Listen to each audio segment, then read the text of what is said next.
Hola, buenas. En este video vamos a presentar un framework, bien, que se utiliza bastante en lo que es en el mundo de Java. Y la idea, obviamente, es poder ir construyendo una pequeña demo en la cual puedas comprender lo sencillo que es trabajar con este framework. Bien, principalmente nosotros no vamos a trabajar directamente con Spring Framework, sino que vamos a usar Spring Boot, que vamos a definir un poquito qué es lo que es si es que es la primera vez que tú lo escuchas. Bien, Spring Framework, como dice aquí en esta página, que voy a dejarla después en la descripción. Bien, Spring Framework dice que es un framework open source que facilita la creación de aplicaciones de todo tipo en Java, Kotlin o Groovy. Bien, ofrece varios módulos, este framework para poder trabajar con core container, con web, con acceso a datos, etcétera, etcétera, etcétera. Bien, y dependiendo obviamente de las necesidades de la organización o de las necesidades del negocio, nosotros podemos utilizar distintos módulos para poder satisfacer obviamente las necesidades. Eh, y aparte de eso, obviamente, bueno, aquí esta página da las razones por qué usar Spring, ¿bien? Y principalmente acá yo quiero mencionarles más o menos cómo define esta página Spring Boot, que lo encontré que lo define muy bien. Bien, Spring Framework, por lo tanto, es una aplicación que una de las desventajas que tiene, principalmente tiene que ver con la configuración, bien, la instalación, que es un poco tedioso, bien. Básicamente, también Spring Boot lo que hace en el fondo nos viene a ayudar un poquito a simplificar el proceso de la configuración, ¿ya? Entonces, eh, nos viene a ayudar en ese sentido, bien, ya que la configuración inicial, como dice acá, bien, la configuración inicial y la preparación de las aplicaciones son tareas tediosas. Bien, Spring Boot, como dice acá, simplifica el proceso al máximo, gracias a sus dos principales mecanismos, que tienen que ver con contenedores de aplicaciones integrados y algunos starters. Bien, entonces, lo ideal es que nosotros podamos explicar cómo funciona esto, cómo trabajamos con Spring Boot, qué necesitamos como programas, o en este caso, en el caso mío, voy a trabajarlo con lo que es Java. Entonces yo voy a mostrarles qué versión voy a trabajar con Java y vamos a ver qué editor vamos a utilizar. Bien, eso también es súper importante. Yo voy a utilizar este editor que se llama IntelliJ IDEA. Bien, si tú lo quieres descargar, bien, la última versión va en la 2020. Recomiendo la Community. Bien, y, el JDK que voy a utilizar en este caso es el JDK 8. Bien, podría yo actualizarme al 11, pero eso es principalmente lo que vamos a trabajar. La gracia que tiene Spring Boot es que ya trae un servidor por defecto que vendría siendo Tomcat. Bien, y la gracia que tiene es que nos permite hacer aplicaciones de una manera mucho más rápida y mucho más cómoda. Bien, entonces en esta demo vamos a explicar cómo crear un proyecto con Spring Boot, y principalmente Spring Boot tiene una página que también la voy a dejar en la descripción, bien, que se llama, la voy a poner acá, Spring Boot, que lo busco así, bien, Spring Boot start.spring.io, esa es la página. Y fíjense que para poder trabajar en este caso con Spring, nosotros ya tiene un asistente online en donde nosotros podemos definir la configuración base que nosotros necesitemos. ¿Ok? Ahora, como Spring trabaja con dependencias, nosotros podemos trabajar tanto con Maven como con Gradle. Bien, entonces si tú has trabajado, por ejemplo, con desarrollo de aplicaciones móviles en Android, las dependencias también Android las trabaja con Gradle. Bien, entonces aquí yo lo dejo a criterio de cada uno, bien, pero principalmente yo lo voy a trabajar con Gradle. Bien, entonces esa es la forma como yo lo voy a trabajar. Bien, el lenguaje, como mencionamos, ¿verdad? Pueden ser tres tipos de lenguaje que trabaja Spring Boot. En este caso yo estoy más familiarizado con lo que es Java. Y obviamente también tenemos que elegir la versión. La versión más estable es la 2.3.5. Bien, y eso es todo lo necesario, bien, para poder trabajar en la primera configuración. Bien. Posteriormente, acá tenemos que definir nuestro grupo, bien, nuestro dominio, que puede ser cl.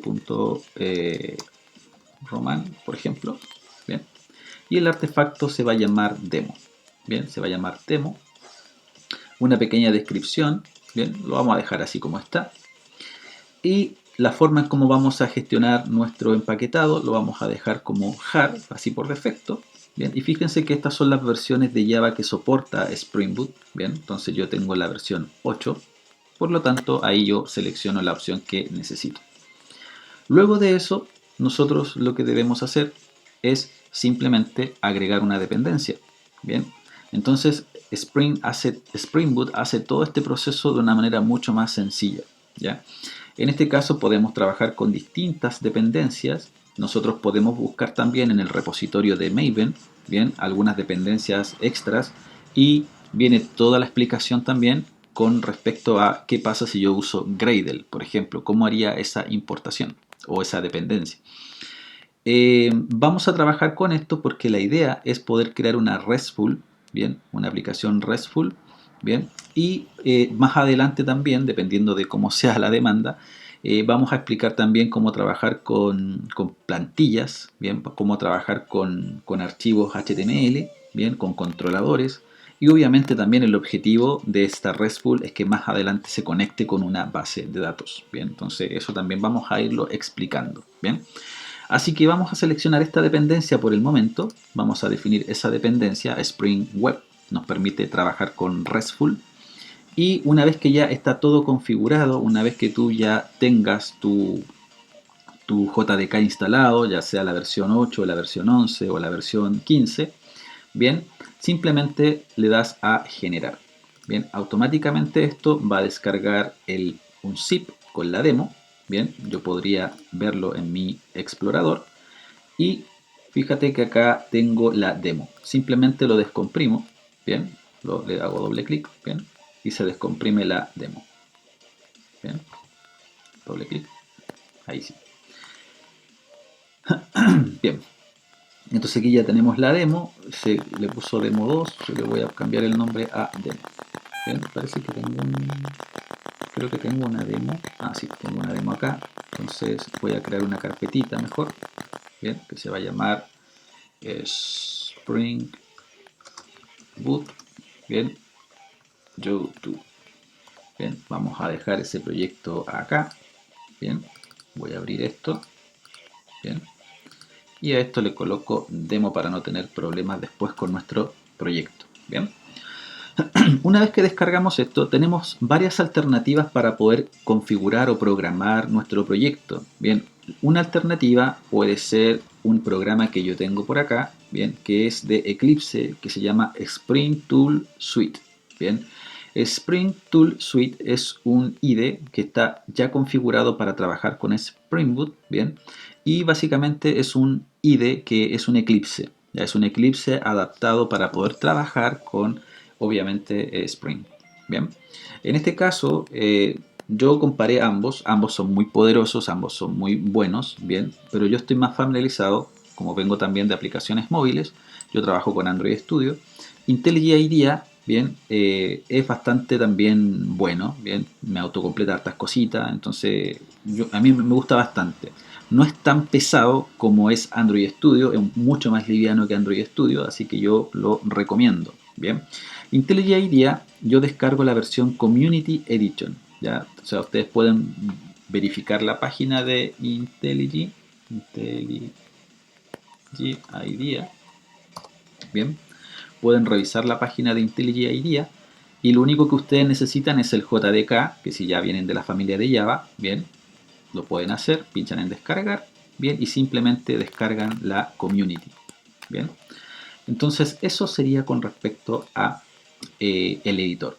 Entonces, ¿cómo se carga este proyecto entonces en el IntelliJ IDEA? Bien, en el IntelliJ IDEA se carga el proyecto directamente haciendo clic en Open, bien, y nosotros buscamos nuestro proyecto en descargas, bien, y en descargas nos vamos a lo que es Spring Boot YouTube y ahí está nuestro proyecto, bien.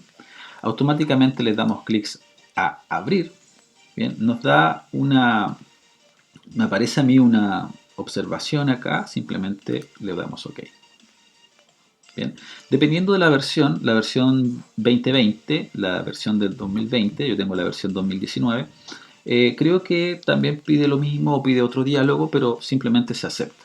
Bien, ¿qué es lo que está haciendo en estos momentos IntelliJ IDEA? Como nosotros tenemos Gradle, lo que está haciendo en este caso está configurando la versión de Gradle, bien, y la idea es que posteriormente, una vez que él haya configurado Gradle, bien, posteriormente hace la descarga de dependencias más adelante. Bien, este sería nuestro proyecto que ya tenemos configurado, bien, y fíjense que nos entrega varios archivos, bien, que los vamos a ir explicando en la medida que vayamos avanzando. Déjenme ver si, vamos a ver si tenemos acá. Bien, podemos elegir la versión de proyecto, lo podemos definir así como proyecto directamente. Bien, ahí está Java, ahí están los recursos. Bien, o podemos trabajar a nivel de package, que queda un poquito más ordenado. Bien, queda un poquito más ordenado el tema de los procesos. Bien, entonces puede ser ahí, lo dejo a criterio como sea más cómodo para ti. ¿Vale? Entonces eso lo vamos a ir analizando más en detalle después. Bien. Actualmente, cuando nosotros instalamos Spring y abrimos un proyecto con Spring, nos vamos a encontrar con un archivo, bien, con el package que nosotros configuramos, bien, y un proyecto que se llama Demo Application. Es un archivo que básicamente, si se fijan, por medio de notaciones, detrás de esa notación se hacen una serie de instrucciones que permiten cargar nuestra aplicación. ¿Ok? Ahora, aparte de eso, lo que nosotros también tenemos en la sección de recursos, bien, nosotros tenemos una carpeta static que nos va a servir, por ejemplo, si tú más adelante quieres trabajar con estilos CSS, quieres trabajar con JavaScript, todos esos elementos deberían ir en esa carpeta. ¿Ok? Los templates, en el caso de que tú quieras generar tus propias vistas, bien, tienes que definir en esa carpeta todas tus vistas, todas tus páginas, ya sea páginas JSP, páginas HTML, deberían ir en esa estructura o en esa carpeta, bien. Y hay otro archivo que se llama application.properties, que también esto puede ser un archivo .yml o YAML, como se pronuncia, en donde nosotros vemos las configuraciones principales del proyecto. Bien, algunas dependencias que nosotros podamos importar, tú las puedes configurar en este archivo. Bien, en este archivo tú puedes configurar el banner que aparece abajito también. Puedes configurar también las conexiones hacia la base de datos. O sea, en este archivo que está actualmente en blanco, tú puedes hacer todas esas configuraciones. ¿Ok? Ahora, la forma en cómo nosotros creamos una API REST, bien, o una REST en este caso, es muy sencillo. De hecho, vamos a explicar esto, vamos a explicar algunas notaciones y vamos a ver cómo funciona. Bien, entonces aquí mismo tú puedes crear un package nuevo. Bien, tú puedes crear un package nuevo, bien, que se llame, por ejemplo, le podríamos llamar API. Bien, damos un enter y dentro de esa carpeta API tú puedes crear una Java class. Bien, y esa Java class se va a llamar, en este caso le podríamos llamar API básica. ¿Ok? Una API básica, una API sencilla. Y le vamos a dar clic en OK. Bien. Entonces se crea la clase, bien, se crea una clase acá, una clase común y corriente, y fíjense lo sencillo que es. Si yo quiero que esta clase sea una especie de controlador, sea una especie de clase que sirva como un servicio, por decirlo así, simplemente nosotros trabajamos por medio de notaciones, ¿bien? Y la notación que nosotros deberíamos definir es un REST controller, ¿ok? Cuando nosotros definimos esta propiedad REST controller, significa que ya estamos construyendo un componente el cual se va a encargar de procesar, en este caso, peticiones. ¿Qué peticiones? Las peticiones que nosotros vamos a programar acá como funciones. Bien. Otra cosa importante que nosotros necesitamos hacer acá es definir posteriormente, por medio de otra notación, el tema de cómo nosotros vamos a llamar a esta petición o a este controlador. Bien, REST. Esta se va a llamar, en este caso la propiedad se llama request mapping. ¿Ok? Dentro de los paréntesis nosotros definimos, por ejemplo, el nombre que va a recibir. ¿Qué significa esto? Significa que tú vas a tener que ir a la URL, vas a tener que escribir http localhost, por ejemplo, bien, 2.8080. Bien, esa sería como la URL base de tu aplicación en Spring Boot. ¿Ok? Ahora, si tú quieres llamar a esta o a este controlador o a esta clase, simplemente con esta notación tú estás diciendo de que si quieres acceder a esta clase, simplemente tú escribes aquí API. ¿Ok? Ahora, por otra parte, si tú tuvieras, por ejemplo, aquí una función que retorne un string, ¿ok? Y que se llame, por ejemplo, hello, de esa manera, y que retorne un hello Spring Boot, ¿bien? Hello Spring Boot, de esa forma, ¿bien? Si tú quisieras llamar esa función desde una página, desde otra aplicación, bien, por ejemplo, una aplicación en React, una aplicación en Vue, o desde Postman, que es lo que nosotros vamos a utilizar, bien, podríamos también utilizar una página web, bien, perdón, un navegador web, y si tú quisieras llamar a esto, también lo haces por medio de notaciones, bien. La notación es una petición GET la que vamos a hacer, y hay una notación que esto ya es de las últimas versiones de Spring, bien. Vamos a utilizar un GET mapping. En el fondo lo que estamos haciendo acá es haciendo una petición de tipo GET, ¿ok? Entonces es una petición de tipo GET, por lo tanto las peticiones de tipo GET, recuerda que son por medio de la URL de un navegador, por ejemplo, y nosotros básicamente acá le damos el nombre, ¿bien? Ese nombre le podríamos llamar igual, hello, ¿bien? ¿Qué significa esto entonces? Que si yo quiero llamar a esta función por la URL, bien, tendríamos que hacerlo, lo voy a comentar aquí, bien, de hecho lo voy a copiar. Si yo quisiera ejecutar esta función es muy sencillo porque posteriormente aquí nosotros le colocamos hello, que vendría siendo ese nombre, bien, que nosotros deberíamos especificar. ¿Ok? Fíjate que es muy sencillo, muy rápido el proceso. Entonces nosotros simplemente vamos a nuestra aplicación y le damos clic derecho y le ponemos ejecutar. Bien, automáticamente lo que hace esto, bien, debería cargar en la consola, nos detecta el JDK8, aparece el banner que es Spring, bien, y fíjense que ya está ejecutando nuestro proceso. Bien, ahora nos dice que la aplicación está ejecutada, bien, se demoró 5 segundos, bien, y ahora me dice que el puerto que nosotros estamos usando es el puerto 8080. Bien, por lo tanto yo podría ir a Postman, la petición es de tipo GET, bien, entonces nosotros colocamos la URL que sería http localhost, bien, slash, bien, y la aplicación se llama API hola, bien, enviamos la petición, bien, enviamos la petición, déjenme ver, me faltó el 2.8080, ¿cierto? Ahí, 2.8080, enviamos la petición, bien, y fíjense que ya tenemos una API construida, una API sencilla, una API básica, bien, en la cual nosotros ya estamos enviando un mensaje, ¿ok? Entonces la notación básica para poder crear, en este caso, este componente sería la notación REST request mapping para darle un nombre a esta clase controladora, y posteriormente, si yo quiero programar, en este caso, mis funciones, bien, vamos a tener que darle la notación, como dice acá, hello, bien, yo si cambio este nombre, posteriormente debería llamarlo con el nombre que yo coloque en esta notación, ¿ok? Así que paramos el servidor, bien, y en el próximo video lo que se va a venir también es cómo yo trabajo con los parámetros de las peticiones de tipo GET, ¿ok? Nos vemos entonces en el próximo video.